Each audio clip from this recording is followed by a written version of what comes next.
are live. Let's see. We are live. Okay. Just checking everything is working. Everybody's there. So, if you're just tuning in right now, this is All Up in Your Business with me, and I'm Szebastian Onne, the Almost Naked CEO. All Up in Your Business is all about investigating certain individuals, entrepreneurs, known personalities, and people who have turned around their lives from challenges to success. And in this show, I investigate into their personal lives, into their business lives, and get them to open up in a way they have never done before. So today, what I'm calling is a second chance edition. Have you ever done something that changed your life upside down? Or you found yourself in a situation where it was too late to apologize and turn things around? You've made a mistake, you've committed a blunder that you thought is going to ruin your life forever. Or do you believe, despite having made the biggest, the worst mistake of your life, you can turn things around? You can make things better. You deserve a second chance, and you can make a bad situation into better. If you set your mind to it, if you decide, I am going to be a better person, if you decide, I'm going to change things and I'm going to show the world I can do better, I can be a different person than I have been. The mistakes I have done will no longer define me. I will be someone who will inspire others. So, as a matter of fact, I am a big believer of second chances. My entire organization, the brand that I own, entire organization is a living example of second chances. Many of my employees have been at a stage in their life where they could no more get a chance to prove themselves as a better person, to prove themselves to be a good person, because they had committed mistakes, they had committed blunders that made them a reject in the society, that made them feel like there is no more hope, that made them feel like you cannot ever go back again and live a complete life.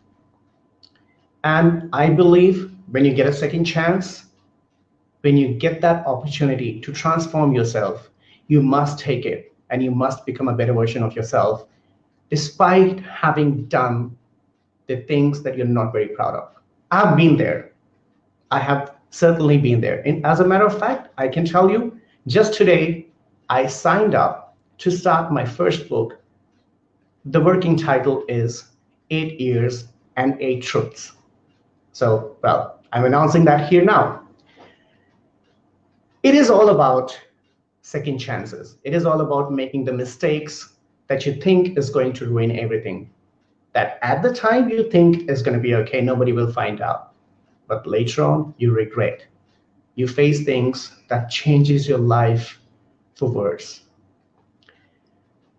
Today's guest for my show is one such person who made a mistake.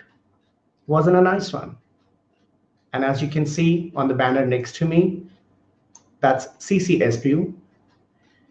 She made a mistake. It turned her life upside down.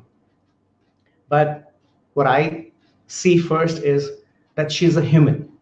Before being anybody else, before being somebody who made a mistake, she is a human. She is a person. She committed a mistake that turned her life upside down, that took her in a place that wasn't the nicest place to be in for any human being.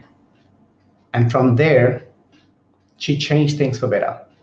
It wasn't as easy. We're going to talk all about that. And CeCe is actually also a former US Marine.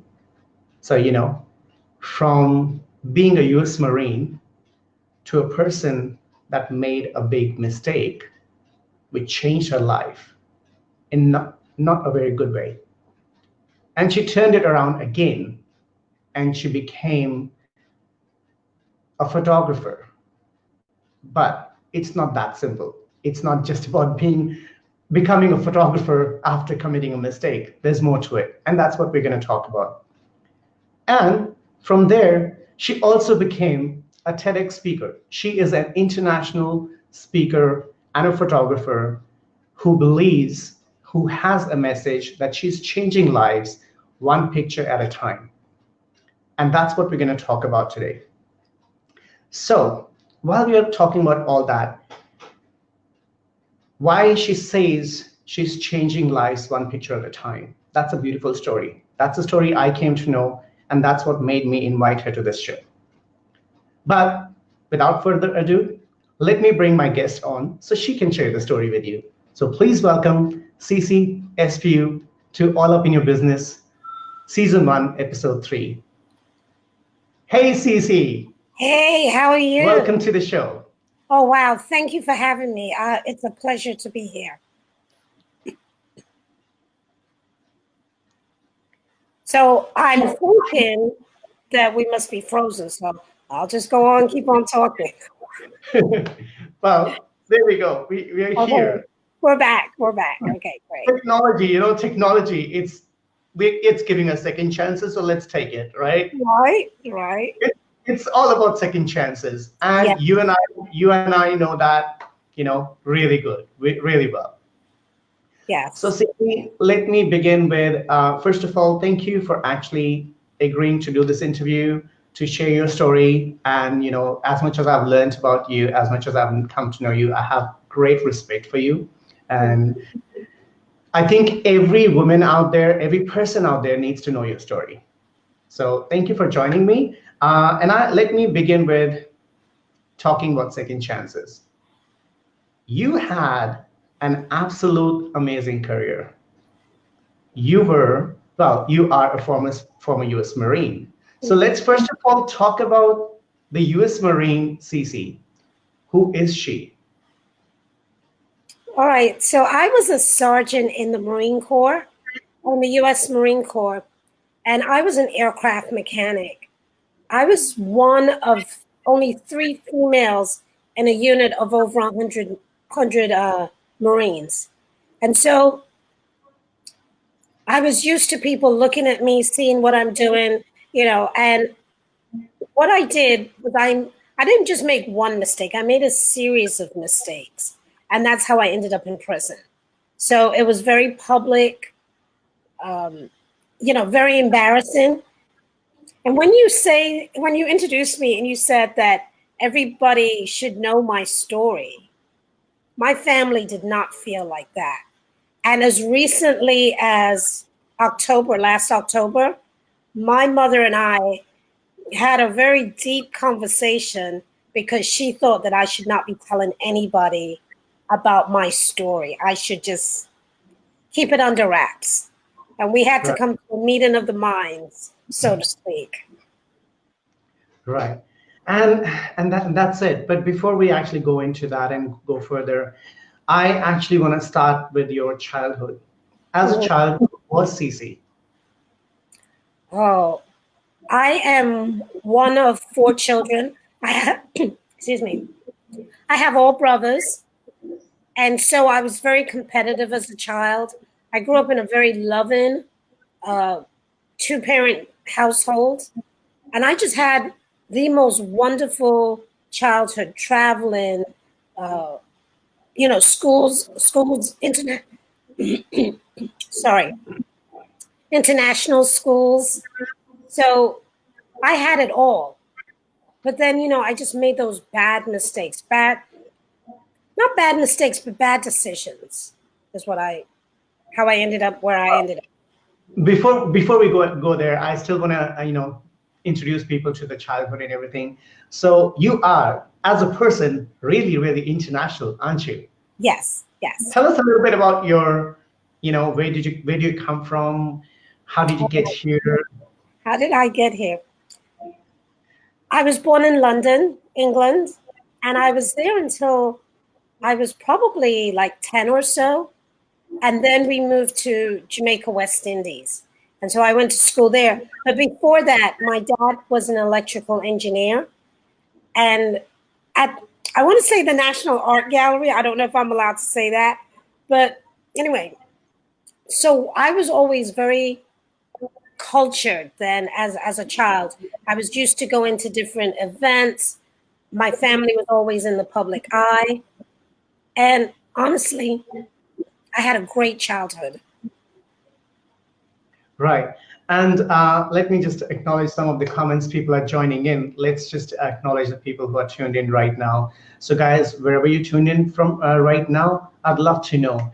Hey, Eleni, thank you for joining in. Keep on keeping on, CeCe. That's perfect. Exactly. Keep on keeping on, right?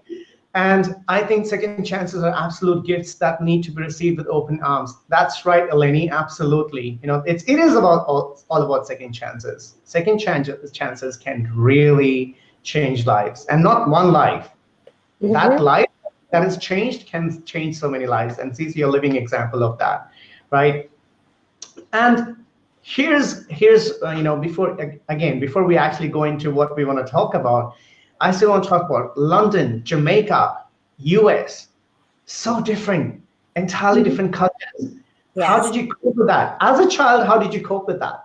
All those changes. You know, my cousins and I were brought up in the political world, so we did not know anything else.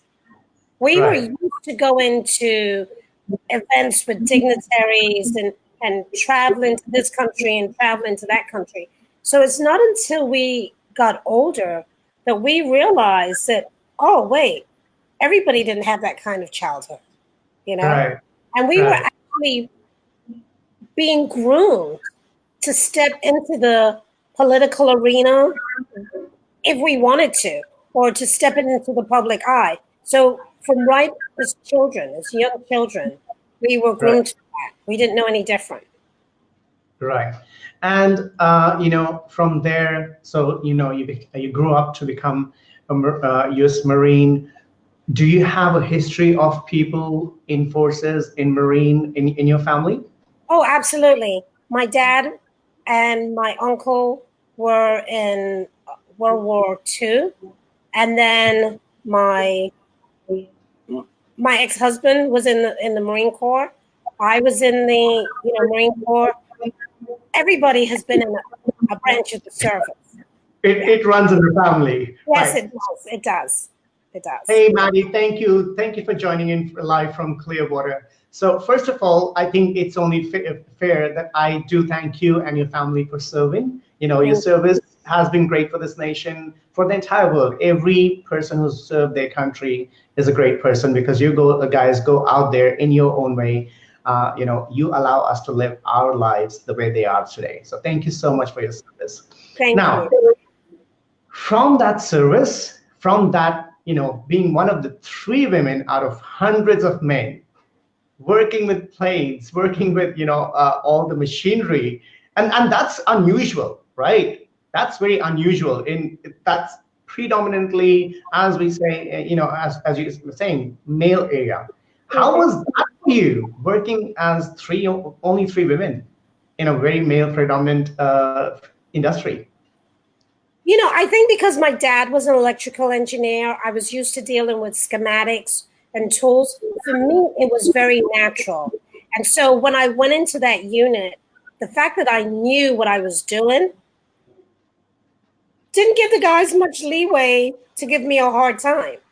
Right. And what I realized very quickly was to set myself apart. So I became part of quality control. Ooh. And then I was checking the work and doing the safety regulations. Right. So it was all very, very natural for me. Well, so it's fair to say before they could actually in any way intimidate you, you became the big mama, right? Right. Absolutely. Absolutely. You better behave or you're in trouble. Yes. Right. Yes. Absolutely. And guys, if you're just tuning in right now, this is All Up in Your Business with myself, Szebastian Onne, and with me is my special guest, CeCe Espeut. She is a TEDx speaker and an international photographer who is also an ex-offender, and we'll get into that very soon. It is all about second chances, isn't it?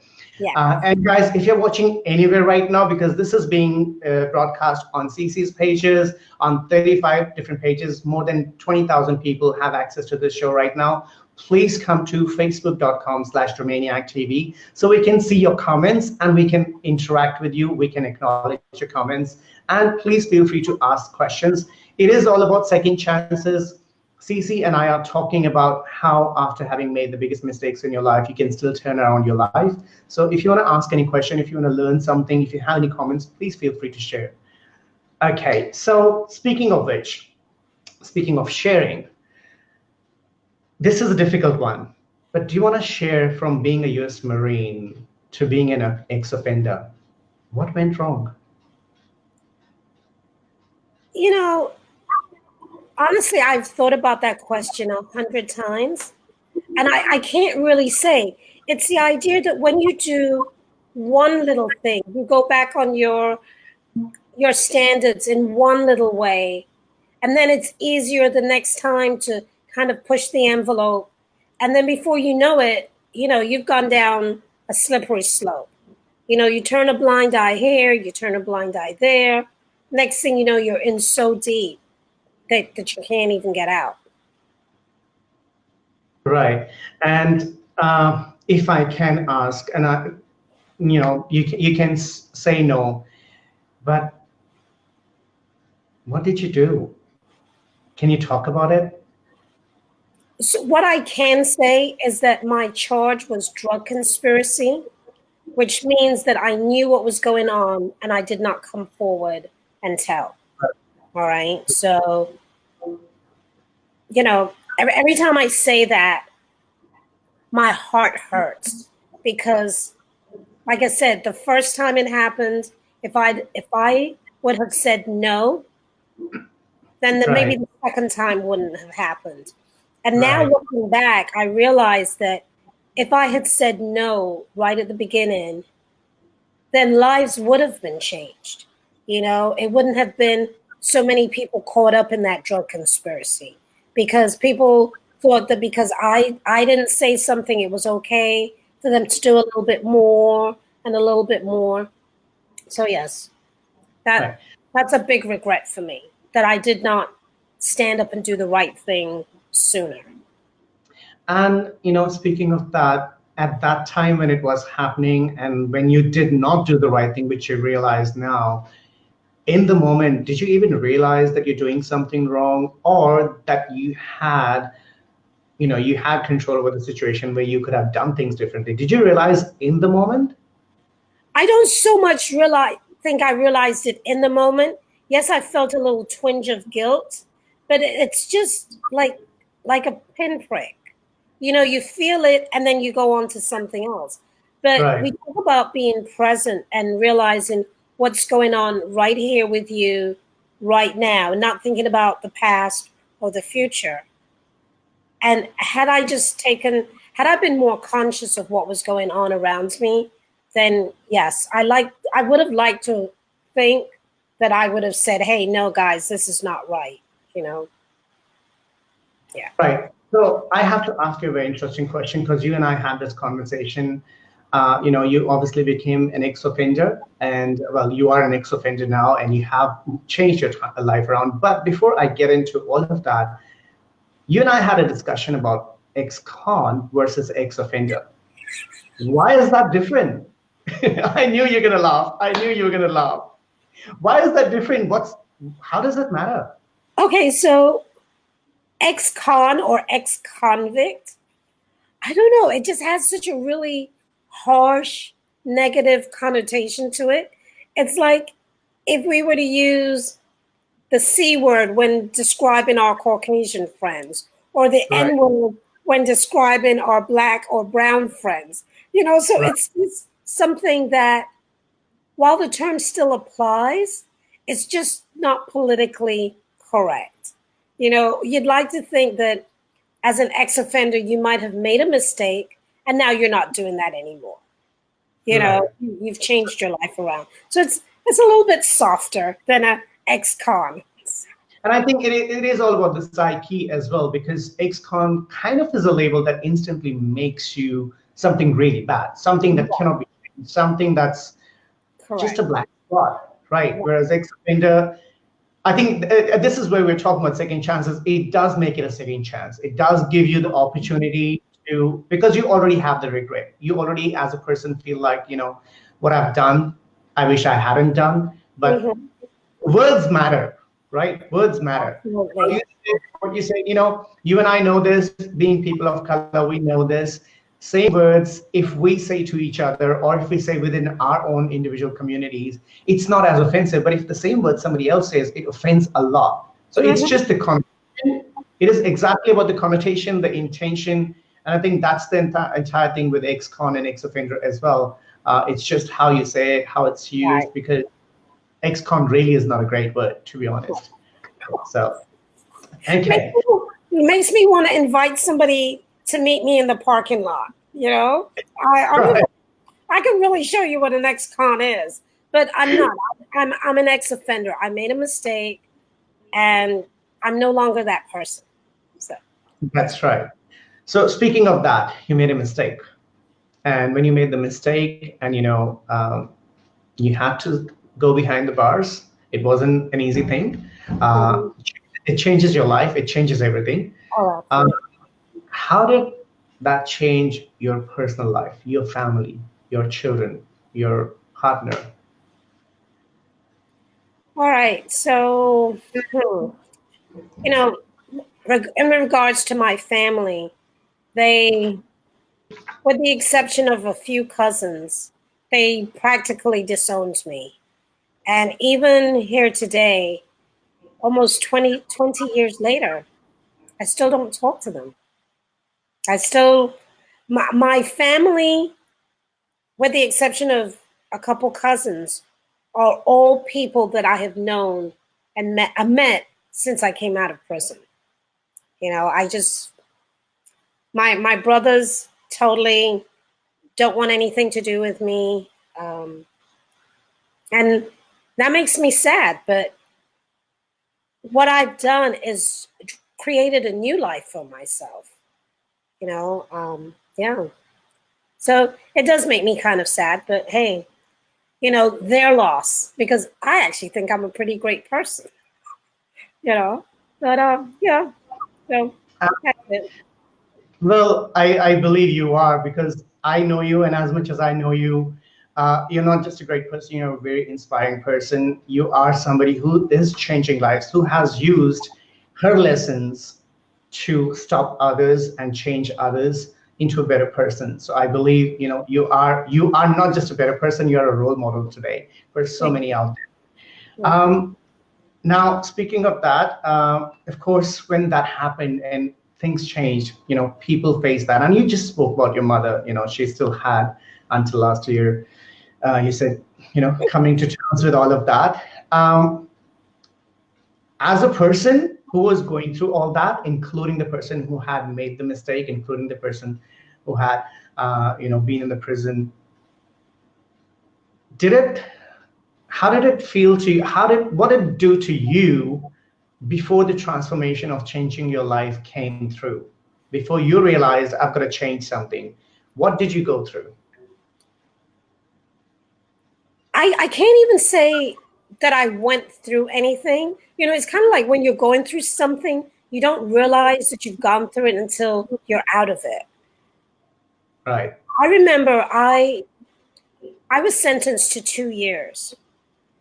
And of that time, I did almost a year in solitary confinement. I was allowed to have 2 books. One was the Bible, and then any other book that I wanted. And I remember the guard, she would make everybody in the main unit get a book from the library. And every day she would come and she would swap out my book with one of theirs so that I had something to read. And I really wish that I remembered her name. I remember what she looks like. I don't remember what her name was. But when I was leaving and she said, "See you soon." And I was really surprised at that. And when I asked her what she meant, and I had a big afro at the time. And I was like, "Are you coming to Miami?" And I was very cocky. And she goes, "No, 96% of all inmates violate their probation within the first year and come back. And it wasn't until she said that to me that I realized, wow, I even had a choice. And that if I did not want to come back, I was going to have to do things differently. So yeah, that was my wake up moment. And that's big, because that statement, "see you soon," I think it just shakes something inside. It just goes like, really, did somebody just say that? Like, obviously she just assumed you're going to be just another one of those people who are going to come back. And I'm sorry if I'm taking it in a different direction. I just want to say, do you believe it's also a lot to do with, I'm trying not to be, I'm trying to be politically correct, but do you think it's also to do with our color profiling, that people just assume that, that's going to happen? Or is it, what do you think? That could be, that's one way of looking at it. But honestly, I think that after seeing me every day in a cell for almost a year, on some levels, we became friends. And I think she was actually going to kind of miss me. And so I think in her mind, she was saying, "See you soon. I can't wait to keep the friendship going." Right. But it had a totally different impact on you. Right. So here's the interesting part. When I went to college, my degree, I studied math. Had she said anything else to me, I would not have it would not have had the impact. Because when she said 96%, she was talking my language. So for me, it was like God and the universe, they were speaking through her to me. And had she said anything else, I don't think it would have had the impact on me that it did. Right. And that's, that sometimes it's just that moment that changes everything for you, and that changes you as a person. Right.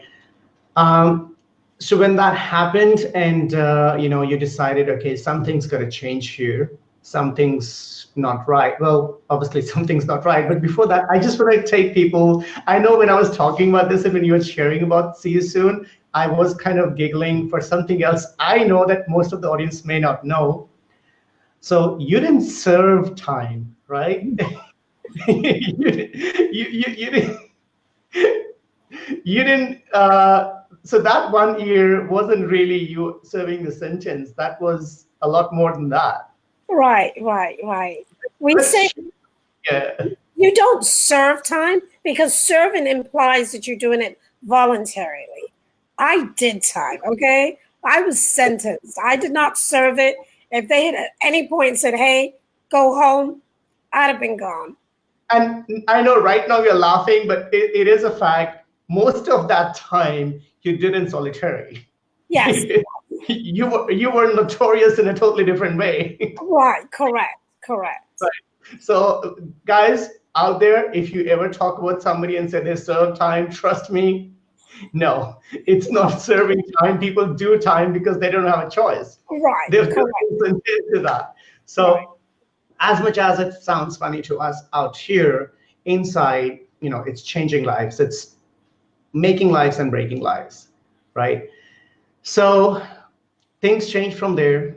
We got a second chance, but I'm actually going to word it a little bit differently. You didn't just get a second chance, you created a second chance for you. Am I right? Correct. So it's a lot in your hand, in your mindset as well, what happens next. So how did you create that second chance for yourself? Well, there are all kinds of programs once somebody gets out of prison to help them find a job, to get housing, to reconnect with their families and their children. But here's the thing. If your mindset does not change, if you are still of that mentality that you're going to violate your probation and you're going to go back, then nothing changes. None of those programs make any difference. You really have to change your mind and your heart. else nothing changes. So for me, I set out that I didn't want to go back to prison. I was never going back to prison. And so, of course, the joke is now I go back all the time, but I You go just back to talk. you just took the words out of my mouth. You still go back to the prison all the time, All the but now, time. and you know what? This is, I know we are laughing, but this is the fact that now you are serving, but not time. You're serving the society. You're serving the Correct. community, and you are making a change. You know, as much as we were laughing, it is a serious thing. It is a very beautiful thing what you're doing. You are really serving the community, which has been disconnected with the main community for obvious reasons.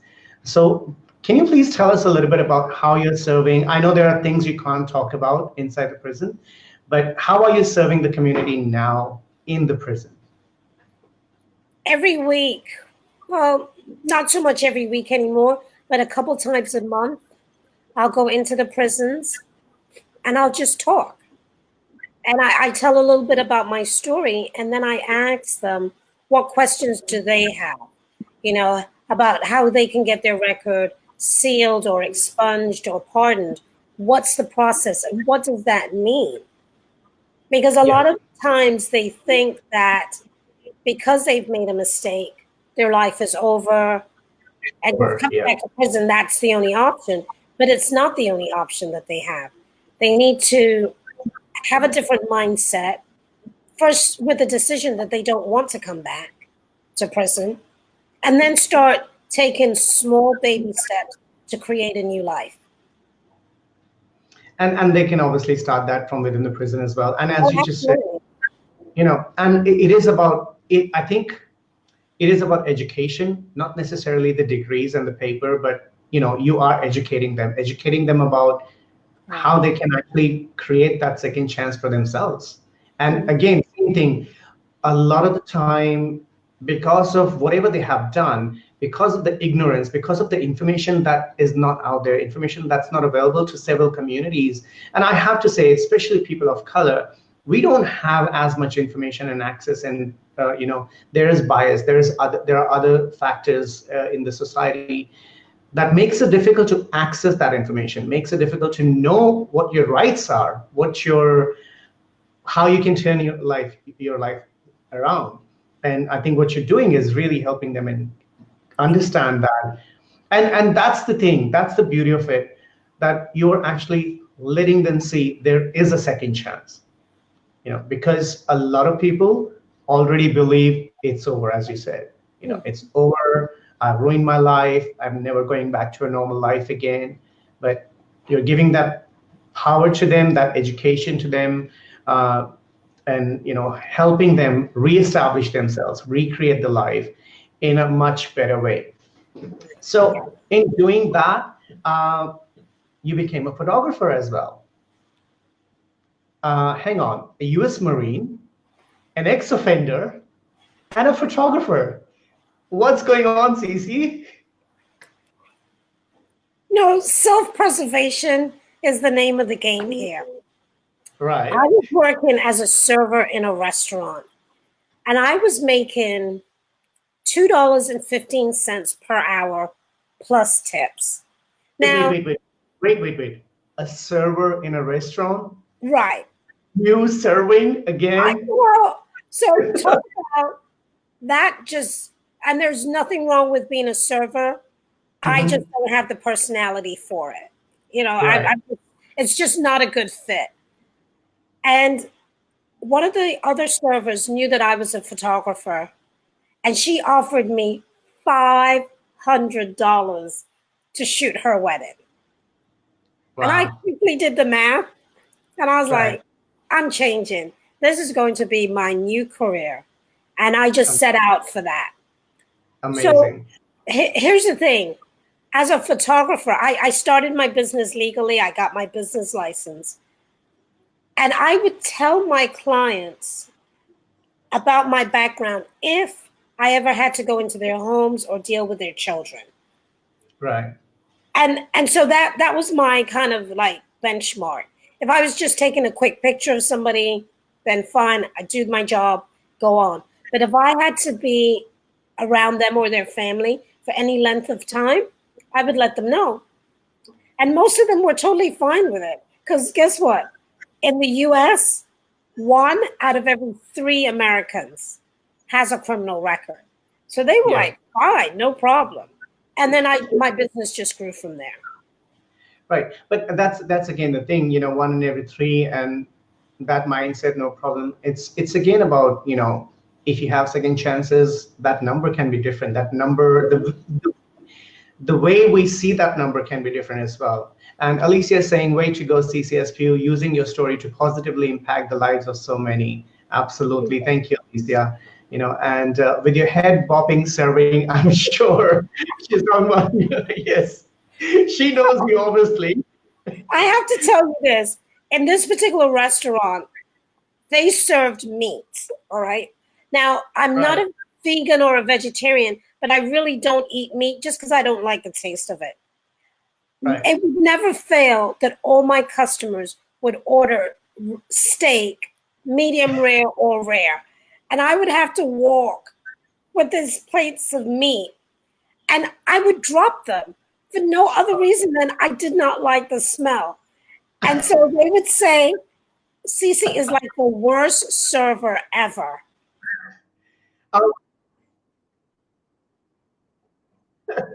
Well, I think I think for me, the little hope is that I eat well done. So maybe I have a chance my meal will be served. Well, fair enough. So, and you talked to me recently about, you're changing lives one picture at a time. What is that about? You're changing lives one picture at a time. Of course, there's a story behind that. There's a deeper message there. It's not just about photography. You got the opportunity. You had everything, turning around for you. You did the wedding, and it's a great example that you just shared about when you setting a benchmark for yourself. When you have just a general shoe, you don't go there. But when it involves going to their family, going to their house, being near the children, you created a benchmark for yourself that you will let them know. You will let them know the truth. You will let them know the situation you're coming from, the history that you have. That shows. This is where I believe it's all about second chances, but it's also about proving you are really a good person. You are really a responsible person. So you're not just somebody who's like, oh, I've got a second chance. Now I've got to just erase everything, what's happened, and nobody knows. But that again isn't honest. So what you're living is again an honest life. You're not hiding that. Rather, you have made that your tool, your weapon to empower and educate and give second chances to other people. Right. So go ahead. So I was going to say, this is really funny. Last year, I was selected to do a TEDx talk. And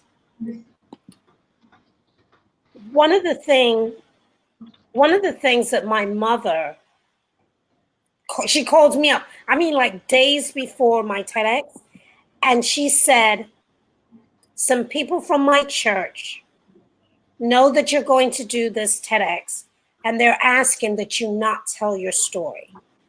Yeah. Because it's embarrassing. And I was like, wait a minute. When I was sitting in prison and almost a year in solitary confinement, were these people coming to visit me? Did they send me money? Did they do anything? And they did not. And what I realized is that if we do not talk about things like this, then people live with shame and regret and guilt. And those things cannot live in sunlight. If you expose it to air, those things cannot live, because then you realize that 1 in every 3 Americans, and I don't know what the statistics are in other parts of the world, but if the rate is so high in the US, then we can have a conversation about it. There's a need. So absolutely. I just started taking pictures and doing what I was doing and just saying like, hey, you know, this is me. This is me unapologetically unleashed. This is me. So Absolutely. And which just brings back to my question. You recently spoke to me and you talked about, changing lives one picture at a time.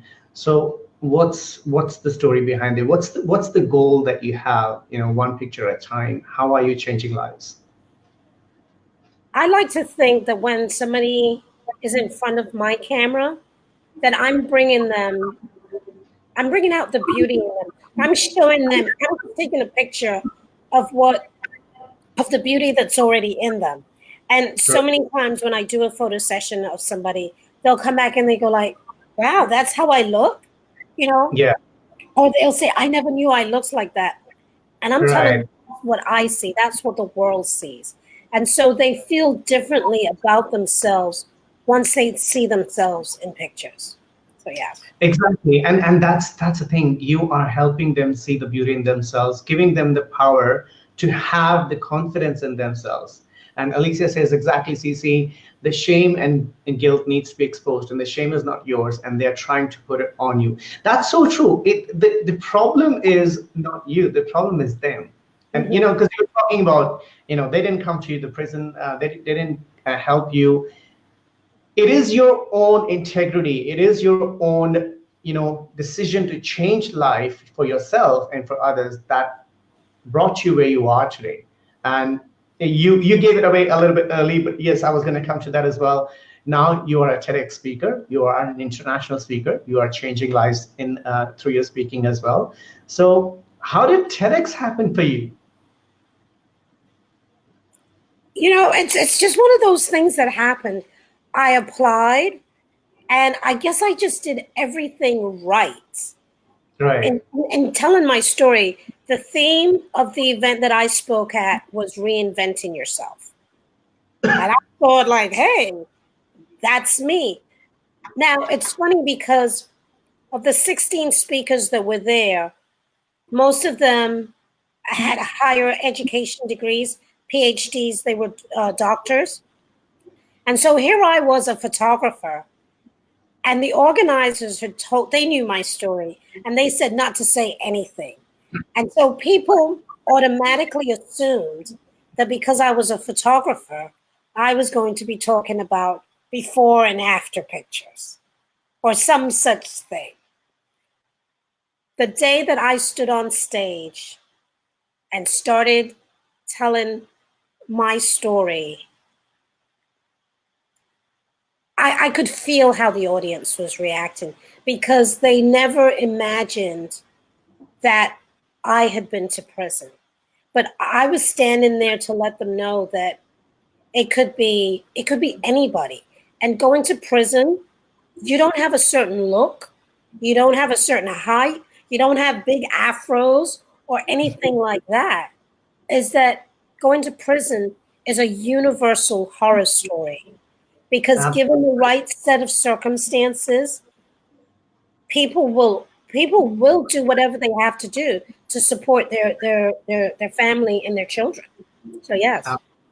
Absolutely. And, I don't think going to prison is ever a choice. It's your circumstances, your situations. I guess life happens. Life Mm-hmm. happens, and sometimes you just end up in prison. And yes, it changes mindsets. Yes, some people become that, but some people become you, Mm-hmm. and they change others' lives, right? So, talking about all that, you were talking recently about now you want to travel the world and you want to change lives beyond America. Tell me, what's your plan? I want to speak to anybody who will listen to me about a second chance, and whether that second chance is coming from a divorce or prison or starting a new business, retiring. The principles are the same. It's having that mindset of knowing what you want and every day doing one little thing that points you in that right direction. All right. It's all of it. It's all second chances. All second chances. Right. And it changes everything. It actually does. I guess as you talk about everything else, there's so many different ways where people make mistakes, whether it's relationships, whether it's family, whether it's life, whether it's profession, whether it's anything. A second chance can not only make them a better person individually, uh, it just changes so many lives. You are changing so many lives. You know, uh, since I have met you, I know one thing, that every single time I have a conversation with you, I talk to you, I'm only more inspired to do something better. I'm only more, and the biggest change you have brought for me is um, you have helped me see prison and prisoners in a totally different way. And it's that same. I'm not joking. It's the same mindset. I can now understand and value why anybody coming out of prison or living in prison is an offender and an ex-offender, not a convict, because in here, the change that you made is still trying to respect that life, that it is still a human being, it is still a person. Life happened. I pardon, I, excuse my language, but shit happens, right? Well, yeah. And life can be changed, and you have done that. But this is a story, CeCe. This is just the beginning. This is just the beginning for you. It's not really, Uh, so from here, of course, there's much more to do. I'm looking forward to many more TEDx speaking, maybe Gold Coast too. You And know, yeah, absolutely. Go. Yes, yes, yes. That's next on my bucket list.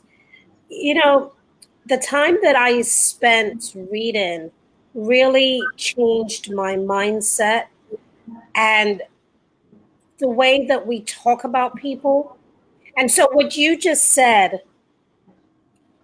about the way you now look at somebody who's been in prison, that they're an ex offender versus an ex convict. mhm. I want to say thank you from the bottom of my heart for all the millions of people who have that label, because it does something to somebody when you just give them that little bit of humanity, that they're not an ex-con. It's Yeah, like when you throw a rock at somebody, when you call them such a harsh name. So thank you. Thank you. Thank you. absolutely, my pleasure. And it is an absolute honor to know you. And unfortunately, time is running out, so we're going to wrap Hold up in a on. couple of minutes. Uh, but here's the thing. Not only I have learned so much from you, besides this show as well, you are creating a ripple that's so needed today. That is, that effect, that ripple, that wave needs to be spread out there. Not just the words, not just changing mindsets, but actually second chances, giving importance to second chances. So many lives are ruined just because of not getting that second chance, just Mhm. because of not being given that opportunity to be a better person. You know, it's an irony, and this is not something I talk a lot about. My father was executed. Okay, he was a really great man, social worker, working for community. He was executed because of his good work by people who didn't want the good work to continue for obvious reasons, whatever they were doing. And I had a lot of hate inside me. I had a lot of anger inside me. Death penalty, no second chances, black or white is all I saw my life as. If you do something wrong, you are just wrong. There is no second chance. There is no gray area. It's amazing, from being that person in last couple of decades, I've actually been campaigning for anti-death penalty because several things happened in my life which made me believe maybe second chance can change a person. Maybe second chance can change a life.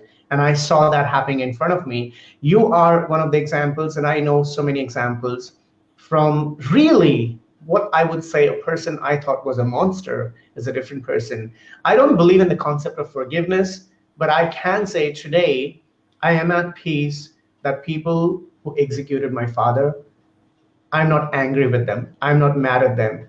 And even though I don't know what happened to them, I'm willing to give, within my heart, willing to give them a second chance, that maybe they have changed. Maybe they have realized. And I hope if I ever get to meet them, I will not be angry. I will just hope that they have changed. I will hope that they have never done anything like that again.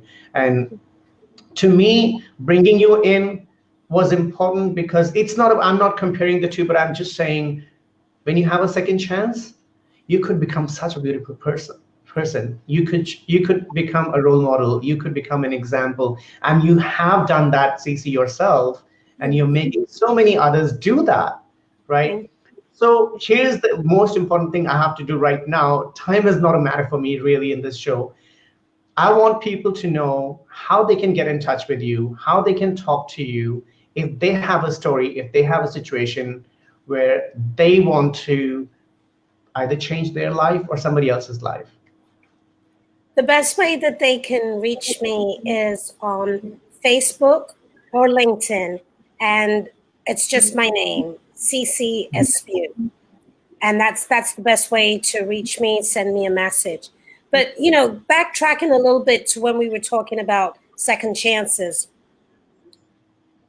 you know, there can be all the second chances out there in the world, but if somebody's mindset does not change, they cannot even see that they're getting a second chance. So it really begins with their mindset. And that's why I like to go in and talk to the prisoners one-on-one and just show them that the change really has to begin with them.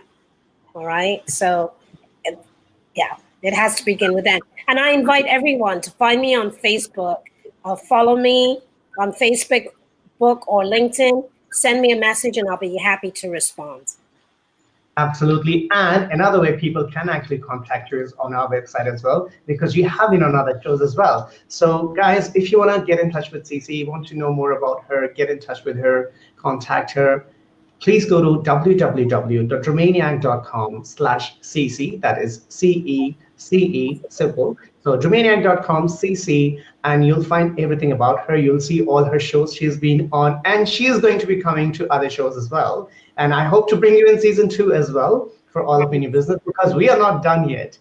I need many chances with you. I know that I have so much to learn from you, and I know people out there will learn so much. Maddie says, thank you, CeCe. You're a beautiful inspiration. Thank you. Oh, Absolutely. thank you.